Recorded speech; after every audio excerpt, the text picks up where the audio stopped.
Assalamualaikum warahmatullahi wabarakatuh. Bagaimana kabarnya anak-anak hebat? Hari ini kita akan belajar tema 1, selamatkan makhluk hidup.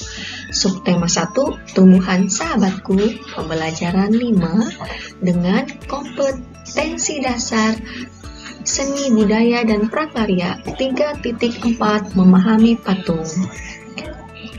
Insya Allah kelas 6 siap belajar dan siap menyimak materi. Tahukah kamu apa itu patung? Anak-anak ibu pasti tahu apa itu patung. Patung adalah benda 3 dimensi karya manusia yang diakui secara khusus sebagai suatu karya seni. Nah anak-anak, orang yang menciptakan patung disebut pematung. Tujuan penciptaan patung adalah untuk menghasilkan karya seni yang dapat bertahan selama mungkin.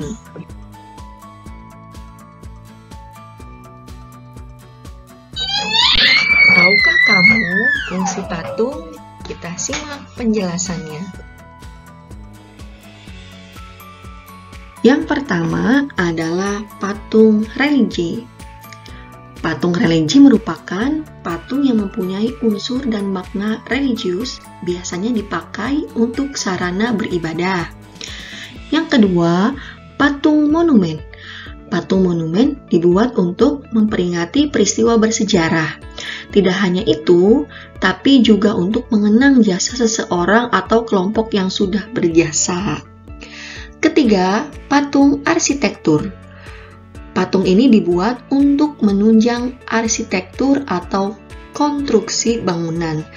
Dengan adanya itu bisa bernilai tinggi karena punya estetika atau keindahan apalagi sudah dirancang. Keempat, patung dekorasi. Patung dekorasi dibuat untuk menghias suatu bangunan atau memperindah lingkungan. Yang kelima, patung kerajinan. Patung kerajinan digunakan sebagai hasil karya kerajinan. Selain itu, untuk dinikmati keindahan bahkan bisa dibeli dengan harga tinggi. Terakhir, patung seni. Patung seni dibuat hanya untuk dinikmati keindahannya saja atau buat koleksi. Itu tadi fungsi-fungsi dari patung.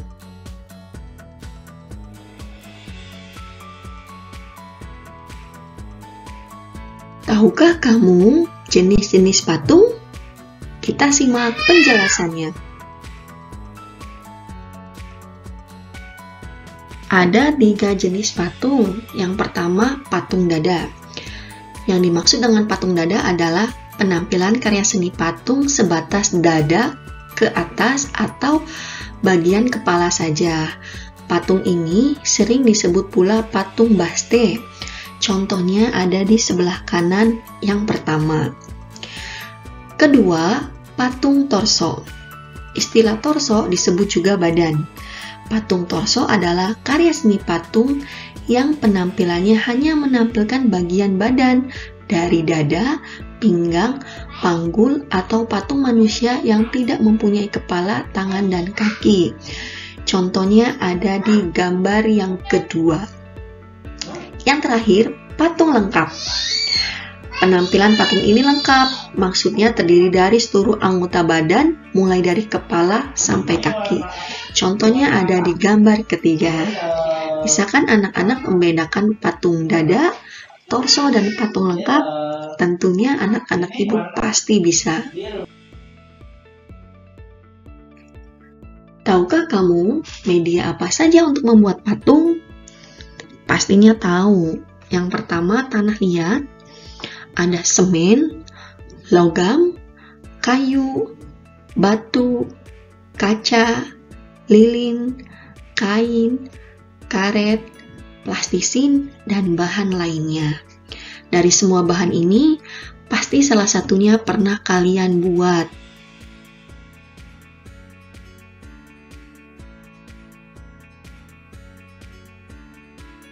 Teknik membuat patung dibedakan menjadi 4, yaitu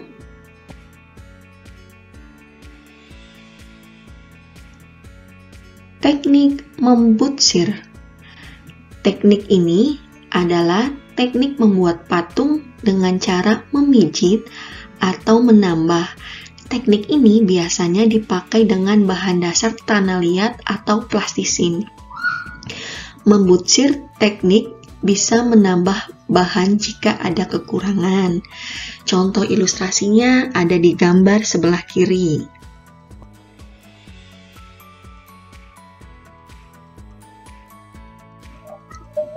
Teknik konstruksi.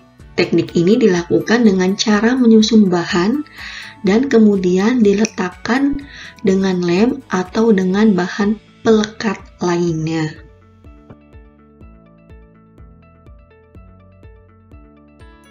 Teknik pahat. Teknik ini hanya dilakukan dengan cara mengurangi dengan pahat.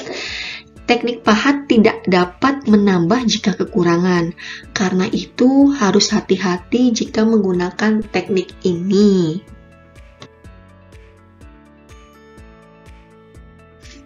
Teknik mencetak.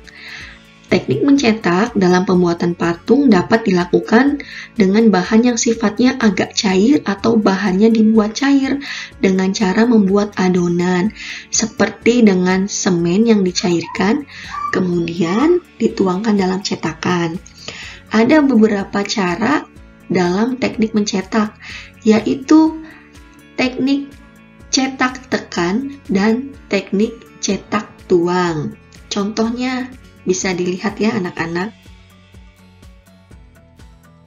Sekian penjelasan materi tentang patung. Semoga anak-anakku bisa memahami teknik yang digunakan dalam membuat patung, fungsi patung itu apa, jenis-jenis patung itu apa saja, bahan yang digunakannya itu apa. Nanti setelah paham, kita akan lanjut dengan praktik membuat patung. Semoga anak-anak selalu semangat dan bertanggung jawab dengan tugasnya. Ibu akhiri, wassalamualaikum warahmatullahi wabarakatuh.